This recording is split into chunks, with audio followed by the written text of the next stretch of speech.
the pain was searing. It was so intense. I had never experienced anything like that. And I think that if you as a person out there watching this, if you've never experienced back pain, you have no idea. But for those of you who have, you know what I'm talking about. It was debilitating. I simply could not move. Every time I moved a muscle at all,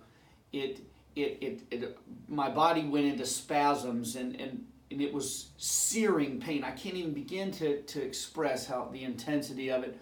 And the thing about it is that it's unrelenting. It just doesn't stop. So, and it started out as just a tightness. I was in my young 20s, and I had this experience, and I just had some tightness, and it went away.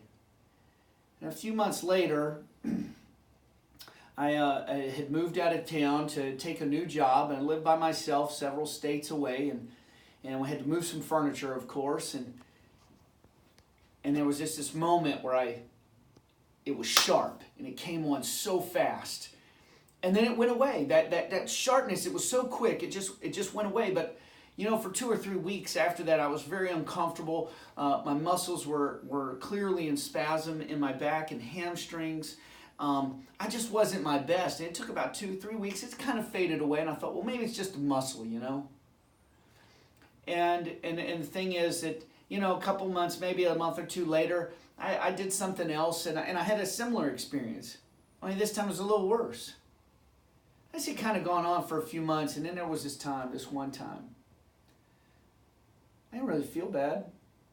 I went to pick up some tennis shoes off the floor, and instantly, lightning bolts shot out of both sides of my back, searing pain that I talked about instantaneously, and I fell down on my knees and onto the floor, and I just froze. I was scared to move.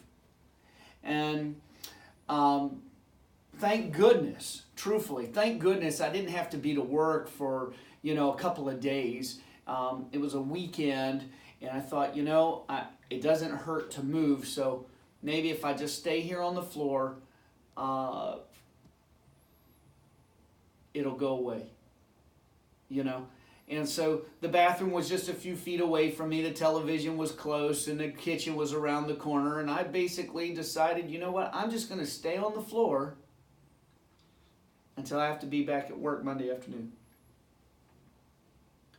And hopefully I'll be able to move, because I really didn't know who to call.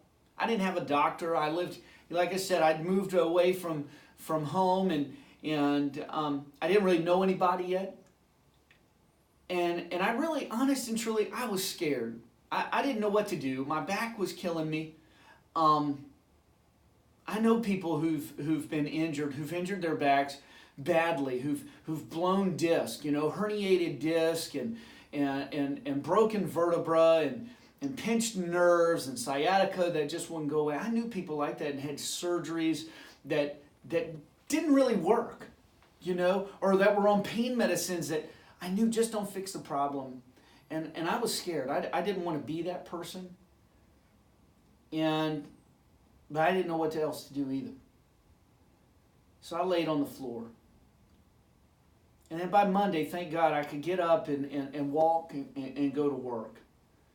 And so I toughed it out. And being my background is in strength and conditioning and physical education, etc. So I was a pretty good scientist at the time, biomechanist, if you will. And I decided, I really need to strengthen my core muscles, because obviously I had a problem, right, in my core musculature and my back musculature. And so I'm going to go rehabilitate myself. And so I went to the gym, and I tried, but, it didn't work. Again, I had another episode just a few months later. And so then I tried even harder. Well, maybe I just didn't do it hard enough. And so I got even more diligent with it. And I tried everything I could think of. I just knew something was wrong. If I got it stronger, it'd be better.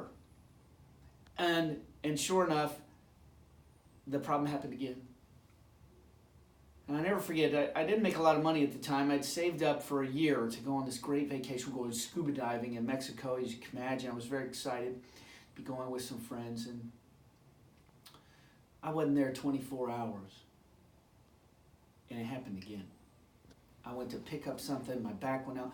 I had to use my hands to get out of bed, and the sweat, you're in trouble when your whole body is in such spasm. The only way you can get up is to use your arms, and your arms aren't strong enough to push you out of bed because the muscle that it's fighting was overwhelming, and you're sweating profusely. I was absolutely miserable for that trip.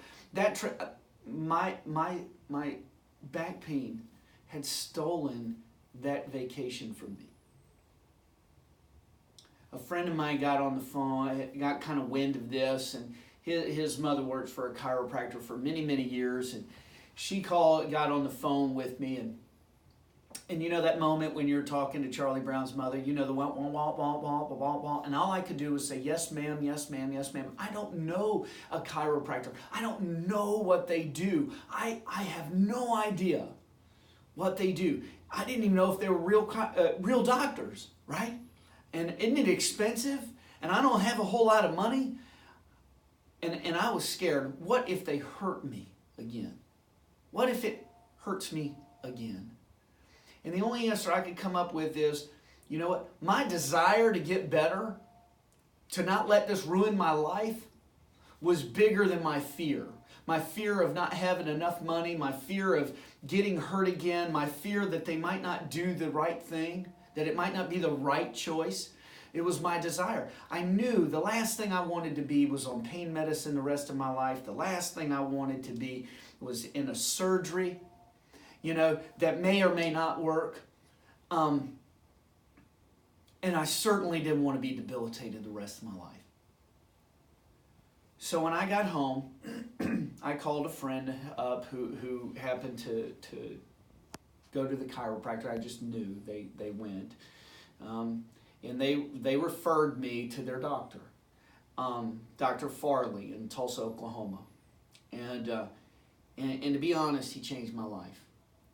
He literally changed my life. I had all those fears just like everyone else, once you go, you always got to go. I can't afford it, And I said to myself, if he doesn't do a physical exam, I'm not going. If he doesn't take x-rays, I'm not staying. If he doesn't show them to me, I'm not staying. That kind of thing. But once I got past that fear and I went, he did a consultation just the way I thought it should be done. He listened to what I had to say. He asked me questions that were relevant. And then when he did a physical exam, when he checked me out, it made sense to me what he was doing. And then when he took a picture, because a picture's worth 1,000 words, and that x-ray was worth 1,000 words, he showed it to me and showed me the misalignment. And then we discussed how it was going to help me get back together. See, I always understood that really your body just needed to be in a position to heal, and then it could heal, just like breaking a bone. That made sense to me.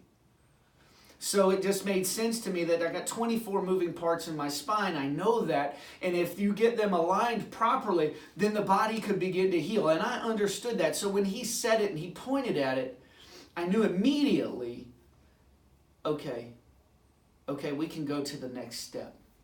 Okay, some of my fears have been alleviated. And then after that first adjustment, it wasn't a miracle adjustment. I didn't suddenly get up and walk again, But I knew, my body knew, intuitively knew that after that first adjustment, the tension, that pressure, that compression pressure that you feel if you've had this back, that it had been removed. I knew that something like a weight of the world had been lifted off of my spine. And I knew that if I just stuck with it and I followed what he said, that I'd get better. And I did. And it changed my life. I got my life back. I didn't have to spend hours at a time in the gym trying to create some kind of new musculature, some kind of new tone in my body. That wasn't the problem. The problem was my spine just wasn't working right. It wasn't moving right. It was out of alignment. And that's what was causing the injury. And once that got corrected, then I got back to my life. And as I sat there watching, it changed everything for me. As I sat there watching patients come in and out of his office, and as I began to understand how it was affecting me in my life, I got this calling. It said, this little whisper in my ears, you're a chiropractor, you just don't know it yet. You can do this. You can help people just like you get their life back. I never wanted to go back to school. I never wanted to be, I was happy in my career. In fact, I still do that other job part-time. I loved it so much. But chiropractic gave me my life back. I've seen it give hundreds of other people's their lives back. And I was just driven to become a chiropractor so I could help other people just like me and other people just like you get your life back. So I went back to school and I opened this practice where I met my wife, Dr. Elaine, and we decided we're going to come back to Myrtle Beach, come back to South Carolina. We're going to open a practice here together, and so we could serve you. And we've been doing so pretty much since the end of 2006. And I hope that this helps you understand that fear that you have right now, just get over it. Let your desire to get better drive you. And I think if you'll find that just like me, just like the other people we've helped, you'll get your life back.